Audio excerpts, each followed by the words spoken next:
Earlier this week, Israeli Prime Minister Benjamin Netanyahu said in a nationally televised address, "When there's an opportunity to avoid civil war through dialogue, I, as Prime Minister, am taking a time out for dialogue." Such words highlight the seriousness of the situation after massive, protracted protests in Israel just won a delay to a controversial overhaul of the judiciary. It's drawn attention to the domestic issues involved and from allies on the outside looking in. With us now for a look at this crisis, we're welcoming in Jerusalem, Israel, Yaakov Katz, editor-in-chief of the Jerusalem Post, and here in our studio, Janice Stein, the Belzberg Professor of Conflict Management and founding director of the Munk School of Global Affairs and Public Policy at the University of Toronto. Janice, as always, great to have you in that chair. Yaakov, welcome to our program. It's good to meet you. For those coming to this subject for the first time, Yaakov, can you just give us a sense about what the judicial changes are that the Prime Minister has been pushing for that have been so controversial? Well, there are basically, Steve, three main pieces of legislation that the Prime Minister, together with his far-right coalition, wanted to implement over the last few months and came up against fierce opposition from the Israeli center and the Israeli left, as well as hundreds of thousands of Israelis who are taking to the streets on a weekly basis. Almost about 3% of Israel's entire population were out on the streets. But the three pieces of legislation, one was how our Supreme Court justice is chosen. The coalition wanted to get an exclusive majority in the appointments committee that would give it the authority to appoint the Supreme Court justices without needing necessarily to take any input from the justices themselves or from the opposition. The second piece of legislation, as you know in Canada was called the Override Bill, a law that would have allowed the Knesset, the Israeli parliament, to re-legislate laws that were struck down by the Supreme Court. And they wanted to do that with a simple majority, not a supermajority. And the third piece of legislation was that they wanted to pass a law that would basically allow them to categorize or designate pieces of legislation as laws that the Supreme Court cannot even touch, laws that the Supreme Court cannot even review. So altogether, those were the three main pieces of legislation, part of the reform. Great. Yeah, you call it an override clause there. We call it the notwithstanding clause in our Constitution here. Janice, that is, as Yaakov suggests, not a situation, number two anyway, not a situation unknown to us in Canada. So why has this been seen as such a threat to democracy in Israel? You know, it's really interesting, Steve. None of those three elements that Yaakov just summarized are by themselves unknown in democratic practice. Here's the two reasons why this provoked a civil uprising. First of all, Israel has no written constitution. So we do, and a notwithstanding clause could be a problem, but they have no basic Bill of Rights and no written constitution. So 61 out of 120 votes to override really empowers any coalition government, frankly, to do anything it wants. That's a real problem. The second big one, and this is very un-Israeli, is there was no process here. This government was elected, came to office, rammed or proposed to ram this legislation through in 2 months. You don't do judicial reform. If you're concerned about an activist Supreme Court or an imbalance, you do what we do in Canada. You appoint a commission. The commission studies it. It holds hearings. It is the absence of anything approaching a fair process here, which just infuriated people. Yaakov, you mentioned how many people have been in the streets protesting, 3% of the entire country's population. Can you give us a sense of who that is? Because obviously, if it's only people who hate the Prime Minister, that's one thing. If it goes beyond that, that's something else. What is it? I think it's a combination of a lot of different demographics and sectors of Israeli society. I think it could be at the core people who have been opposed to the Prime Minister, to Benjamin Netanyahu, for a number of years and were actively seeking to try to bring him down. And they were upset that he won in the November 1 election and was able to form this very right-wing, very religious, very ultra-nationalist coalition. But I think that might be part of it, but that's not it. That's not what is enough to sustain such a long protest of 3 months straight, 12 weeks. You know, I tell people, you could think about it in Canada for a moment, but, you know, if you look at the numbers, can you imagine 1 million people of your population every week taking to the streets and protesting against what's happening in their country? Can you imagine in the United States, 8-9 million people every week for 3 months protesting? So the number might sound small to some people, but this was big, and it was for Israel, and it really showed a great sense of distress among the people in this country who felt that we were slipping away from being a liberal democracy. We were slipping towards becoming an authoritarian democracy. I think the short answer to your question is no. We certainly can't imagine that here. Just a quick follow-up, though, Yaakov. Israeli Arabs, would they have been part of the coalition protesting these changes? So the Israeli Arabs are not, they weren't actively on the streets necessarily, and they're not currently in the government's coalition, but they are in the opposition in the Knesset, and they were also fiercely opposed to what the coalition was trying to do. Because look, they have a fear. We have 2 million of our 10 million citizens in this country are Israeli Arabs. They are a minority, and their concern was that with these pieces of legislation, what would basically happen, as Janice said, is it's not each on their own, but all together. What this does is gives a really unprecedented exclusive authority and power to the governing coalition. Because what people need to remember is that while we have 3 branches of government, like many other countries, we have the legislative branch, the executive branch, and the judiciary. Once the legislative branch is formed, there's elections, in the Knesset, in the parliament. Out of the legislative branch, the executive branch is formed. So the prime minister builds his or her coalition from the members of the Knesset. So there's no daylight between those two. They don't balance each other out. The only branch left is the judicial branch. And the Israeli Arabs, legitimately, as a minority, would fear that the coalition could do whatever it wants and could take away rights, for example. Janice, I'd like to know, after Prime Minister Netanyahu insisted for months that this was going ahead full steam, why he, at the 11th hour, backed down. Well, it was the nature of the opposition. And really key here, Steve, was the opposition from the reserve element of the Israeli army. That's everybody. That's everybody in the country. And the group that really started the snowball down for him were reserve Air Force pilots who said they would not report for reserve duty, unprecedented. It spread to armored corps commanders. You know, this had never happened. And the prime minister labeled these people refuseniks and argued that it was unprecedented, blamed the minister of defense that he dismissed but didn't dismiss for tolerating this kind of behavior. But did that strike a chord among a public that, as you just said, includes everybody? Layer on top of that, Joe Biden came out swinging. And even for Bibi Netanyahu, that combination was just too much. I'm gonna say right now, I think this is a tactical delay, nothing more. Well, you mentioned Joe Biden, so let me pick up on that because the Prime Minister of Israel did put out this tweet. Israel is a sovereign country which makes its decisions by the will of its people and not based on pressures from abroad, including from the best of friends. Yeah. Okay, Yaakov, who was that aimed at, as if we don't know? That was aimed at, as Janice said, at the President of the United States, Joe Biden, right? I think what happened here was really a combination of the reservists, of the high-tech workers who also came out in big numbers. There were high-tech companies in Israel, and we know that Israel's high-tech industry is so important, who gave their employees time off to go protest against these judicial reforms. And then you had the prime minister traveling around Europe. He was yet to be invited to the United States.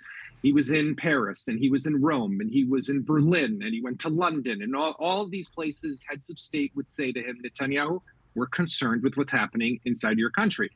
And then there was Biden, who at the top of it said, I am not inviting Netanyahu in the near term, and I want to see him not go down this road. Now, we have to remember is that the Israeli-U.S. alliance is far greater than what people tend to look at it. It is about military intelligence sharing. It is about military aid. It is about knowing that Israel can rely on the United States at the UN Security Council to veto anti-Israel Security Council resolutions. It is about knowing that you have America in your corner when you need to pick up the phone and there's some crisis somewhere on the globe.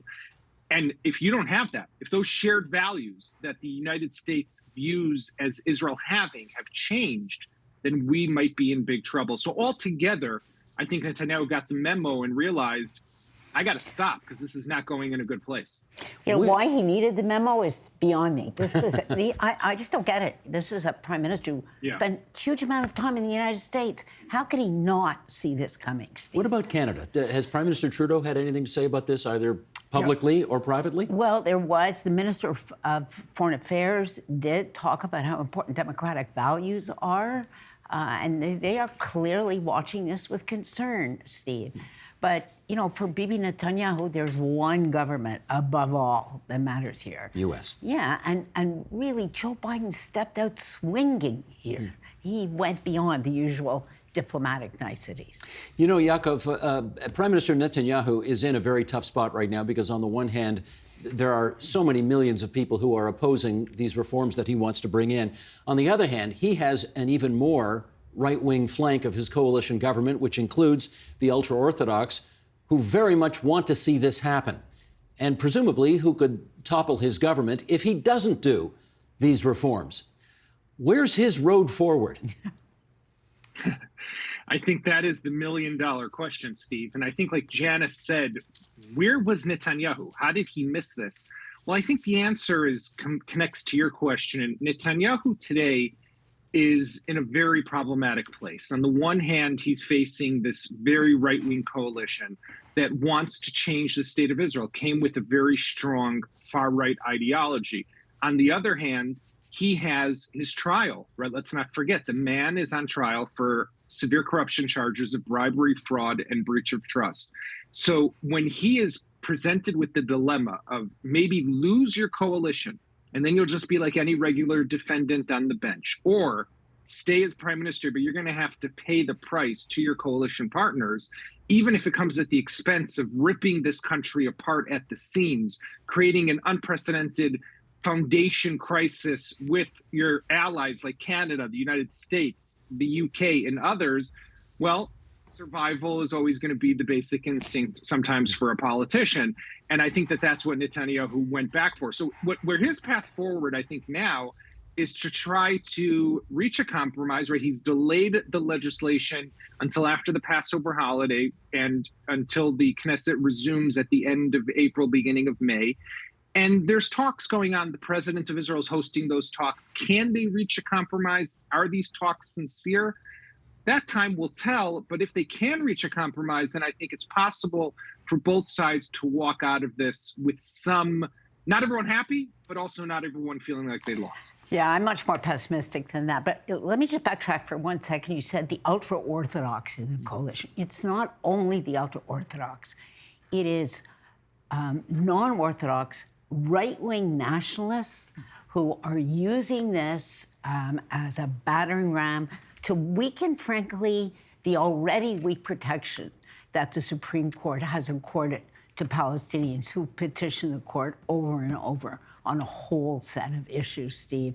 That is the quiet, unspoken thing in this whole protest, that we have a tenth of the population out on the streets for liberal democratic rights, but not for Palestinian rights. And once you bring up the word Palestinian, that coalition splits apart and fractures. Here is something that Yaakov recently wrote in the Jerusalem Post, expressing concern that Israel was becoming increasingly isolated and isolationist on the world stage. Sheldon, bottom of page 3, here we go. Israel, you write, is not just like any country. Unlike Finland, Sweden, or Australia, Israel is, against its desire, constantly engaged in conflict. As a result, it is in need of international support to not only fight, but to prevent negative diplomatic moves in international institutions. Okay, you say this is obvious on the face of it, Yaakov, but how obvious is this to the face of Netanyahu's supporters who don't seem to be getting it right now? Yeah, I mean, you're right. I don't think they get that nuance, and they don't understand necessarily the consequences of what's been happening here, right? Israel, because of the type of country that we are, because of the fact that, yes, Israel has to fight more than your average country, we do rely on the widest international support that we can get as a nation. And the moment that that starts to fray, that will undermine your ability to actually defend yourself moving forward. For example, the ICC, the International Criminal Court in The Hague, the moment that they feel that Israel could be vulnerable, they will start to come after Israeli reservists, Israeli soldiers, officers, government officials who participate in anti-terror operations, whether they're in the West Bank or the Gaza Strip. Is that what Israel wants? Of course not. But, you talk to the supporters of Netanyahu, they buy into the claim that, no, this was just about restructuring. This was about making the Israeli democracy stronger. This was about strengthening institutions. Unfortunately, that wasn't the case. This was much more about demolishing institutions, and this was about restructuring in order to help his own personal trouble, as well as to satisfy his coalition partners.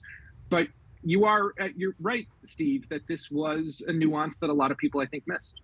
Janice, as you look at the chessboard that is the Middle East, is this controversy changing alliances currently? We are at a very dangerous moment, Steve, and I can only layer on the risks here. First of all, as a concession that Netanyahu made on his way to delay, he gave one of the most fanatically right-wing ministers the right to form, frankly, what we can only call a militia. Now, you know what road you're walking down when you start to do that. Hopefully, I'm relying on the fact that this minister is just a terrible organizer, and it will take it's incompetence. But that is a terrible precedent. Secondly, there's no question that Hamas is watching this, Hezbollah is watching this. They are holding back for the moment, because should they provoke any kind of incident right now, all these divisions that we have seen over the last 3 months will disappear. So let them turn on themselves as their approach at the moment. Correct. But that doesn't preclude the possibility that a desperate leader who sees a coalition fraying and he can't put Humpty Dumpty together again, that he provokes the incident. And that would take us really into completely uncharted territory. I am very concerned that we are seeing here just a tactical retreat, that he's going to move forward on this because his own personal interests, as Yaakov just said, trump the concern for the consequences for the state of Israel. Speaking of Trump, there's another leader who's in some another great one. Legal difficulty right now. Okay, Yaakov, tell us this. We talked about the reservists earlier and about how, for those who don't know, everybody's in the reserve army in Israel. National service is an obligation for everyone. But what about the permanent military, which is one of the most, maybe the most trusted institution in all of Israel, also a huge employer? How has the military reacted to this situation? Well, it was starting to seep into the standing army, right? It started, as Janice said earlier, in the reservists. You had, for example, those airmen, the first pilots to come out and say they can no longer fly. Those were the people from the 69th Squadron. They fly an airplane called the F-15I. It's the Israeli version of the F-15, one of our most advanced combat aircraft. And these were people who I actually know because I interviewed many of them for a book I wrote about Israel's bombing of a nuclear reactor in Syria back in 2007. And these were people who were courageous. Back then, on September 5th, 2007, they were told that afternoon that night, just as the clock struck midnight, they would be flying off to Syria to bomb a nuclear reactor in a mission that defied imagination. And they didn't hesitate for a second. But then when they made their comment about how they felt they could no longer serve this government, we had ministers from Netanyahu's party who called them cowards, narcissists. One minister said, go to hell. Another one, a mouthpiece for Netanyahu in media, said they're like pus that should be uprooted. We've lost our minds here, right? We've lost our minds and the ability to have a dialogue because we have taken up these positions that as if their distress means nothing. So thankfully, it had yet to start in the standing army, but it was beginning to seep in there. And you heard the chief of staff of the Israeli military voicing extreme concern. And the defense minister, when he made his comment calling on Netanyahu on Saturday night, a week and a half ago, to stop, he was sacked because he was seen as standing up to Netanyahu. But his concern came from what's happening to the army. And if we lose the army, Steve, imagine what happens to this country. Well, okay, let me pursue that because, and I'm not going to pretend for a second that this is a unique observation, but the last time I was in Israel, which is about 4 or 5 years ago, I left the country thinking that the biggest problem Israel had was not Iran, and not the Palestinian question, and not the economy, and not the Arab neighbors, but a civil war within the country itself. Yeah. So let's have some conversation about that right now. Janice, what line needs to be crossed before there is genuine concern that this is a country turning on itself? I think the line that would provoke that kind of conflict in the streets, we got to the edge of it just before Netanyahu withdrew, was when some of the right-wing ministers called out their supporters into the streets. So we were at the edge of confrontations in the streets between those demonstrators who had been on the streets for 3 months and then those that supported the government. If Netanyahu pushes ahead with this in May, the reason I'm so pessimistic, Steve, the negotiations that Yaakov referred to are under the auspices of the president, but none of the originators of this reform from the government are in those conversations right now. That leads you to think this is a delaying tactic. It's going to take, a miracle to pull this one out. Not unknown for that part of the world, incidentally. Not unknown in this part of the world, that's right. But if we get to the point where both communities are so angry and so frustrated, in the kind of language that you hear, you're a traitor, you are betraying the state, we need to snuff you out. If that kind of conversation begins to boil over in the streets, we're in a civil war. We're not far. Yaakov, could you weigh in on that? How worried are people about a real civil war in Israel right now? Look, I'm extremely concerned, Steve. I've been living in this country. I came from the United States 30 years ago. I've lived here through intifadas and terrorist attacks, in waves of bus bombings and coffee shop bombings. And I covered the Second Lebanon War up north and saw 4,000 rockets, rain down in Israel, and covered numerous Gaza conflicts and saw Israeli Jews pulled out of their homes in different settlements. So it's been depressing here at times, but nothing like this. This is really a whole new level. And my concern is that, and I thought we were there on Monday when you had people, as Janice described, on the streets. All that was needed was a match to be lit and thrown somewhere that could escalate and go in a direction. It takes one crazy guy to take a gun, lift a weapon, and do something, and this spirals out of control when the emotions are so high and the rhetoric is so toxic and the stakes are high. And I think that's where we were. We stepped away from the edge of that cliff for now, but people have not forgotten. And the protesters are getting ready to come out to the streets again if these talks fail and Netanyahu tries to push away. This is a very, very dangerous moment for the state of Israel and the future of this country. Janice, let me bring the story home a little bit. The Canadian Jewish diaspora tends to be very supportive of who's ever in power. They're obviously watching this very, very carefully. Do you have a sense of where the community's at? I think you described it so well, Steve. There is there's a reticence to speak out, really based on the fact that the Jews in Canada don't live in Israel, don't bear the costs, and therefore don't feel it's appropriate for them to speak out. Let me say that what has gone on over the last 3 months has broken that taboo for many. There's anguish in this community as they watch what Netanyahu is doing. There's criticism. There's a fierce debate going on about how loudly people should speak out. Some have. I suspect if Yaakov's description is accurate of what we will face in May, more will speak out. There is a sense of shared values here around democracy, not necessarily liberal democracy and bills of rights. Every democracy has its own characteristics. But were Israel to deviate fundamentally from a commitment to democracy, that would put North American Jewry, which is the most powerful Jewish community outside Israel, in a situation where they would have to choose.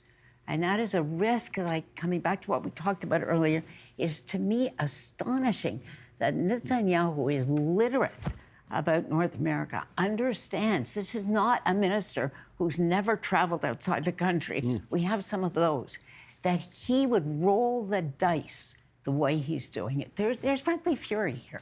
Well, let's finish up on him, on the Prime Minister himself. And I don't mean this to sound as flippant as it might. Yaakov, to you first. I remember interviewing Bibi Netanyahu maybe 20 years ago when he was not the Prime Minister. And in our interview, he boldly and confidently predicted he would be again. And he was right. He was again. This man has 9 lives. He does. Which political life is he on right now, Yaakov? 10th. This is the last leg, Steve, of Prime Minister Netanyahu. This is the final act of the show. The question is, how will it end? Will it end with him taking a deal and stepping down, avoiding jail time because of the trial? Will it end with a possible conviction that then he appeals, but then finally his party turns up against him? Will it end with him being toppled because this coalition will not be sustainable and Israel going to another election and either him not succeeding in forming a government or a possibility that the party also turns against him? But we're seeing the final days, so-called, that could be over years, of Benjamin Netanyahu's political career. And something has to be said about that. This was a man who has really done tremendous things for the country, whether it's economic reforms, whether it's keeping Israel safe and secure, building out ties, the Abraham Accords with Bahrain and the United Arab Emirates and Morocco and Sudan. He deserves a lot of credit, but what he's done in the last 3 months has ripped this country apart in a way that will be difficult to forgive and to forget. And that will be a stain on his legacy for generations to come. Janice, his 9th life? His 10th. His 10th life. His 10th life. I agree with Yaakov, his 10th life. Look, this is hanging by a thread. There are already 3 Likud ministers. He's got a majority of 4 seats to push this through. So you and I count votes. That's what we do, Steve. 3 ministers have already defected fundamentally and told him they will not vote for this legislation. He has a group of ultra-right-wing ministers who are not going to compromise. It is going to be very difficult for him, weakened now, to keep this coalition together. I don't think he's going to be able to do that. So this is the end for Bibi, one way or the other. I thank the two of you for joining us tonight on TVO and helping us understand this story so much better. Yaakov Katz, the editor-in-chief of the Jerusalem Post. Janice Stein, founding director of the Munk School of Global Affairs and Public Policy at the U of T. Toda rabah to Yaakov. Janice, thank you so much. Thank you. The Agenda with Steve Paikin is made possible through generous philanthropic contributions from viewers like you. Thank you for supporting TVO's journalism.